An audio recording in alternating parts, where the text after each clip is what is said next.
Hello दोस्तों, कैसे हो।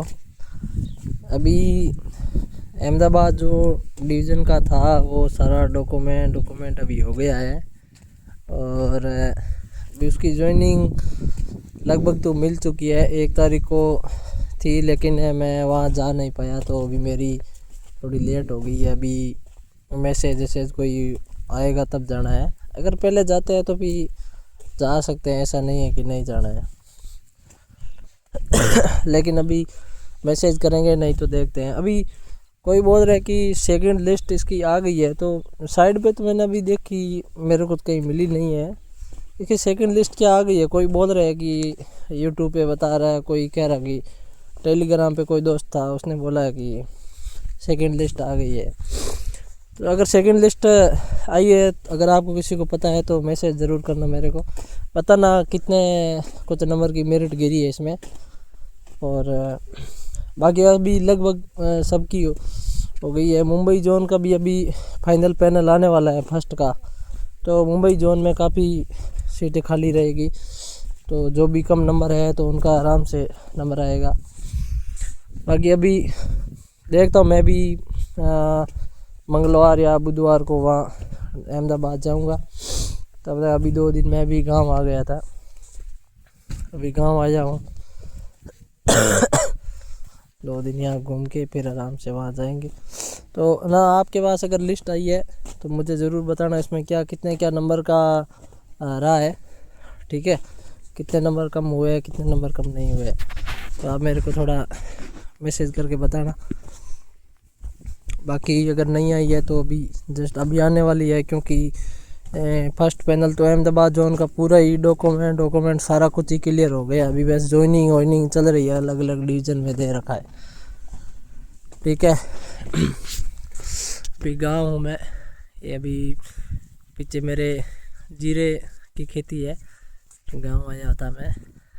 तो सर्दी इस बार ज़्यादा है नहीं, राजस्थान में कम है, इधर पश्चिमी राजस्थान में, बाकी जगह तो ठीक है, अच्छी है, लेकिन यहाँ थोड़ी कम है। अभी बारिश आने के बाद में थोड़ी सर्दी आई है, बाकी पहले इतनी सर्दी नहीं थी। अभी ये जीरा है, ठीक ही है, ज़्यादा है, लेकिन अभी सर्दी नहीं पड़ने की वजह से क्या यहाँ थोड़ी कम हुई है इस बार। अगर इस बार ज़्यादा पड़ती तो ये अच्छा होता, लेकिन फिर भी ठीक है। जीरा है, ये भी ये पूरा सारा बोया हुआ है। तो ये बात है।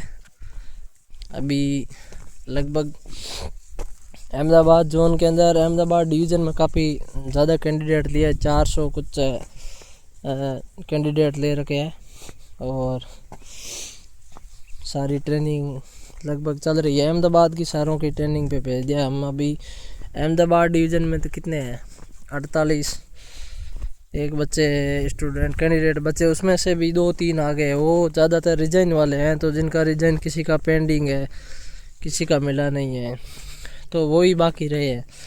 बाकी अहमदाबाद का हो गया। तो अभी बहुत ही जल्द अगर लिस्ट आई तो ठीक है, नहीं आई तो भी बस आने वाली है। बाकी अभी एग्ज़ाम चल रहे हैं, ग्रुप डी के चल रहे हैं, उसके बाद में सेक्शन कंट्रोलर के एग्ज़ाम है। तो अच्छी से आप तैयारी करो, जो भी आपके पास मटेरियल है, अगर आपने पढ़ रखा है तो उसका खाली रिवीजन करो, बाकी उसमें कुछ मत करो, नया कोई ऐड मत करो, क्योंकि नया पढ़ते हैं एक बार पढ़ने में याद होता नहीं है, फिर कोई मतलब नहीं है।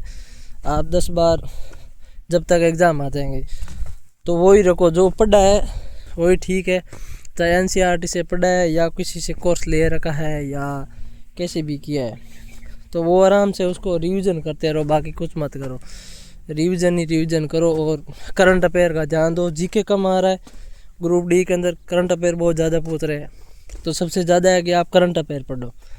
करंट अफेयर बहुत ज़्यादा पूछ रहे थे, 1 साल का तो पढ़ लो। और ग्रुप डी में काफ़ी लंबे टाइम से चल रहा है, तभी जनवरी में तो ख़त्म ही हो जाएंगे। और उसके बाद में अभी ALP के एग्ज़ाम होंगे, पहले तो होंगे नहीं। तो ALP और टेक्नीशियन है, तो मान लो आप जनवरी या चला गया, फरवरी में सेक्शन कंट्रोलर है, तो उसके बीच में अगर NTPC का फाइनल का अगर एग्ज़ाम CBAT होगा तो वो तो होता रहेगा, लेकिन फरवरी या मार्च में आपका ALP CBT 1 होगा, उससे तो पहले कोई चांस नहीं है। तो तब तक आपके पास अच्छा टाइम है। अगर कोई भी तैयारी कम है तो भी आराम से कर सकते हो। सिलेबस भी अगर नहीं लिया तो कोई अच्छा दे के सिलेबस ले लो, ठीक है। और बाकी मैंने तो एक बार सिलेबस लिया था साइंस का, साइंस मैग्नेट से, तो अगर आप वहाँ से लेते हो तो वहाँ ले लो।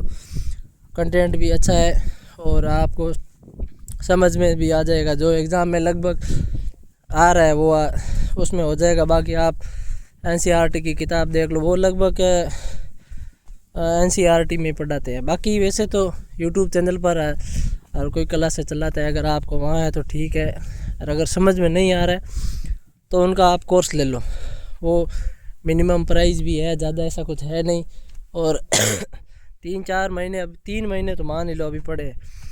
तो टेक्नीशियन में भी सबसे ज़्यादा इम्पोर्टेंट साइंस ही है, जिसके ज़्यादा आ नहीं रहा है। करंट अफेयर 10 का आ रहा है तो ज़्यादा उससे कोई मतलब नहीं है। तो इसे ठीक है कि आप वो ले लो। और बाकी मैथ की आपको जो किताब अच्छी लगे वो पढ़ लो। और रीजनिंग की या यूथ कंपटीशन की, वो जितने भी एग्ज़ाम हुए हैं वो लाओ और उनको खाली प्रैक्टिस करो। सबसे ज़्यादा टारगेट रखो टेस्ट प्रैक्टिस पे। आप डेली का डेली एक टेस्ट दिया करो, चाहे आप फुल दे दो। अगर आपसे फुल नहीं हो रहा है कि 1 घंटा 1.5 घंटा मैं बोर हो जाता हूँ, तो आप सब्जेक्ट वाइज भी दिया करो। मैं सब्जेक्ट वाइज भी टेस्ट दिया करता था। ऐसा नहीं है कि मैं फुल दिया करता, मैं फुल देता ही नहीं था। हफ्ते में 1 या 2 फुल देता था। बाकी एग्ज़ाम जब नज़दीक आए तब मैं फुल देता था। नहीं तो जैसे मैथ पढ़ लिया, मैथ करता था, मैथ का टॉपिक से या तो टॉपिक कर लेता था, या सीधे ही मैथ के 15-20 क्वेश्चन कर लो, रीजनिंग के 15-20 कर लो, और साइंस के भी कर लो, 7 वाला कर लो, या सब्जेक्ट वाइज साइंस के टेस्ट दे दो। टेस्ट प्रैक्टिस ना बहुत काम आएगी, क्योंकि एक तो आपकी स्पीड बढ़ेगी और एक आपको याद करने की क्या है, मेमोरी आपकी तेज़ होगी। क्योंकि एक पर्सन बोलेंगे भाई यह गलत हुआ है, तो वो फिर दोबारा गलत नहीं होगा। आप फिर वो एग्ज़ाम टेस्ट दे के आप दोबारा चेक भी किया करो कि भाई मेरा ये गलत हुआ है तो कैसे हुआ, तो वो भी आपको ना याद रहेगा, वो भी आपको ध्यान रखना। ऐसा नहीं कि टेस्ट ले दिया नंबर आ गए, जो गलत है छोड़ो, वो नहीं, देख लिया करो। इम्पोर्टेंट हो तो देख लिया करो, बाकी ज़्यादा ऐसा कुछ नहीं है। लेकिन टेस्ट ज़रूर दो, चाहे आप सब्जेक्ट वाइज छोटा दो, चाहे फुल हो तो आप फुल दो, लेकिन टेस्ट देना बहुत ज़रूरी है। क्योंकि स्पीड ही मायने रखेगी। जहाँ वहाँ एग्ज़ाम देने जाओगे, एक तो स्पीड, और जितना टेस्ट अगर आप दोगे ना, तो आपके सवाल गलत होने का चांस बिल्कुल ही नहीं होगा। क्योंकि यहाँ टेस्ट देंगे, यहाँ गलत होगा, नंबर कम आएगा, तो सोचेंगे कि यार नंबर मेरे कम आ रहे हैं, मैं क्या करूँ क्या करूँ। तो उससे आपको फ़ायदा होगा कि आपका नंबर कम नहीं आएगा। वहाँ जाओगे तो वहाँ नंबर आपका गलत नहीं होगा, आप यही सोचोगे कि हाँ यार मेरे। और देखो, मैंने ये एकदम ट्राई किया है। मैं अभी ALP टेक्नीशियन के लिए एग्ज़ाम दिया था, और मैंने पहले मैं टेस्ट सीरीज़ नहीं रखता, लेकिन 2024 पूरे में मैंने टेस्ट प्रैक्टिस दिया था। तो उसके वजह से मेरे मतलब क्वेश्चन बहुत कम गलत हुए, जितने थे राइट ही थे, 4-5 गलत है, इससे ज़्यादा नहीं थे, ठीक है। तो 4-5 तो चलो यार हो जाता है, कुछ नहीं, इससे ज़्यादा मेरे गलत नहीं हुए, दोनों तीनों में। चाहे टेक्नीशियन का भी दिया था मैंने, 1 नंबर कम पड़ गया था, अजमेर से मेरिट थोड़ी आई गई थी। और बाकी ALP में 3-4 क्वेश्चन ऐसे गलत हुए थे, ठीक है। तो वो सबसे आप है ना ज़्यादा रखो, टेस्ट प्रैक्टिस होना बहुत ज़रूरी है। अगर आपने एक दिन कोई टॉपिक नहीं पढ़ा है तो कोई टेंशन नहीं है, लेकिन टेस्ट प्रैक्टिस दे करो।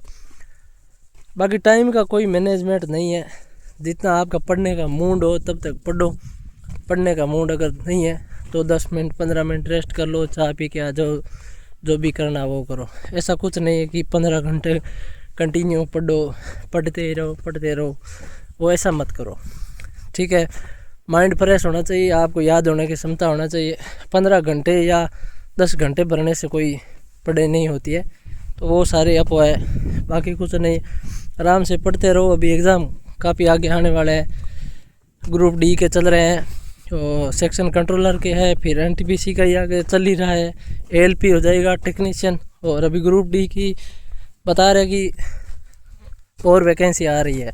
तो 2028 में ये 22,000 सबसे अच्छी है। पढ़ाई छोड़ो मत, करते रहो पढ़ाई, बस एक ना एक दिन अपने आप ही जुगाड़ बैठ जाएगा। वो नहीं है कि यार इसमें नहीं हुआ, ऐसा कुछ नहीं है। काफ़ी टाइम दिया था मैंने भी, चाहे 2018 से तैयारी कर रहे हैं तो बहुत सारे एग्ज़ाम दिए। वैसे नहीं है कि 1-2 साल पढ़ के हुए, 1-2 साल पढ़ाई करके होता ही नहीं है, बहुत रेयर केस है। कोई अगर 1% होता है तो वो उसका माइंड है, वो अपन कह नहीं सकते। बाकी 1-2 साल पढ़ के कोई नौकर नहीं होता है, ठीक है। तो आप आराम से पढ़ाई करो और बाकी